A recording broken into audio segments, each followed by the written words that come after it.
వరుస ఎదురు దెబ్బలు తింటూ వచ్చినటువంటి అమెరికా ఇజ్రాయెల్ ఏది మొట్టమొదటి సక్సెస్ సుప్రీమోని చంపడంలో, అట్లాగే అక్కడ టెహ్రాన్ మీద దెబ్బతీయడంలో. కానీ ఆ తర్వాత ఇవి రెండు స్లో అయినాయి.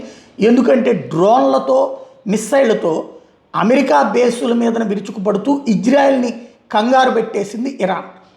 అదే సందర్భంలో వాళ్ళ దగ్గర ఉన్నటువంటి ప్రత్యేక డ్రోన్లు 2000 కిలోమీటర్ల దూరంలో లక్ష్యాన్ని ఛేదించగలరేంత అయితే వాటికి సంబంధించినటువంటి అనుపానులు కనిపెట్టి వాటిని దెబ్బతీయడం ప్రారంభించడానికి 2-3 రోజులు పట్టింది.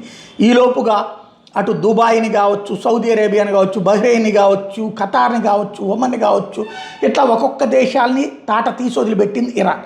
ఇప్పుడు రివర్స్ అటాక్ ప్రారంభమైంది. ఆల్రెడీ నేవీని విధ్వంసం చేసింది. 11 షిప్పులు ఇవాళ శ్రీలంక సరిహద్దుల్లో జలాల్లో ఒక షిప్ను ధ్వంసం చేసింది. దాంతో కూడా కలిపితే 12 షిప్పులు ధ్వంసం చేసింది అమెరికా.